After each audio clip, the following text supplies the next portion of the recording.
Hi hello everyone, அஸ்ஸலாமு அலைக்கும். எல்லோரும் எப்படி இருக்கீங்க? I hope we all are doing good. இன்றைக்கி என்ன நம்ம பார்க்க போகிறோன்னா, மட்டன் வச்சு ஒரு டேஸ்டியான மட்டன் சுக்கா எப்படி செய்யலான்னு பார்க்கலாமா? ஒரு ப்ரெஷர் குக்கரில் 75 கிராம்ஸ் மட்டன் எடுத்திருக்கேன். அதில் ஒரு ஸ்பூன் ரெட் சில்லி பவுடர், ஒரு spoon coriander powder, spoon garam masala, கொஞ்சமாக மஞ்சத்தூள் போட்டு தேவையான அளவு உப்பு, கொஞ்சம் வாட்டர் ஆட் பண்ணிக்கோங்க. ஒரு பக்கம் வேக வச்சு எடுத்துக்கோங்க.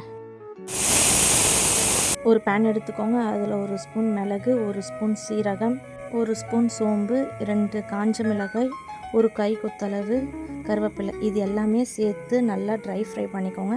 ஸ்லோ ஃப்ளேம்லேயே வச்சு நல்லா ட்ரை ஃப்ரை பண்ணிக்கோங்க. மறுபடியும் அதே பேனை எடுத்துக்கோங்க. அதில் தாராளமாக எண்ணெயை சேர்த்துக்கோங்க. இதில் 100 கிராம்ஸ் சின்ன வெங்காயம் ஆட் பண்ணிக்கோங்க. இதுக்கு சின்ன வெங்காயம் தான் நல்லா டேஸ்ட் கொடுக்கும். அப்படி இல்லைனா பெரிய வெங்காயம், ஒரு 2 வெங்காயம் நல்லா பொடிசாக கட் பண்ணி சேர்த்துக்கோங்க. இப்போ இந்த ஆனியன் நல்லா கோல்டன் ப்ரௌன் ஆகணும். ஒரே ஒரு சின்ன சைஸ் தக்காளி ஆட் பண்ணிக்கோங்க. இதுக்கு தக்காளி ரொம்ப போடக்கூடாது, ஏன்னா ஃப்ளேவரே சேஞ்ச் ஆகிடும். Then 1½ spoon ginger garlic paste add பண்ணிக்கோங்க. அடி பிடிக்காத அளவுக்கு நல்லா மிக்ஸ் பண்ணிகிட்டே இருங்க. ரா ஸ்மெல்லாம் போனதுக்கப்புறம் வேக வச்ச மட்டனை ஆட் பண்ணிக்கோங்க.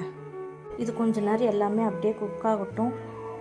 தென் இதில் ஒரு ஸ்பூன் ரெட் சில்லி பவுடர், ஒரு ஸ்பூன் கொரியண்டர் பவுடர், இது எல்லாமே சேர்த்து நல்லா மிக்ஸ் பண்ணி விடுங்க. ஈவனாக மிக்ஸ் பண்ணதுக்கப்புறம் இது எல்லாமே கொஞ்சம் ட்ரை ஆகட்டும். எனக்கு சால்ட் கொஞ்சம் கம்மியாக இருக்குது, அதனால் கொஞ்சமாக சால்ட் ஆட் பண்ணிக்கிறேன். இது எல்லாமே நல்லா குக் ஆனதுக்கப்புறம் ட்ரை ஃப்ரை பண்ணி வச்சுருந்தோம்ல ஸ்பைசஸ், அது எல்லாமே சேர்த்து நல்லா மிக்ஸ் பண்ணி விடுங்க.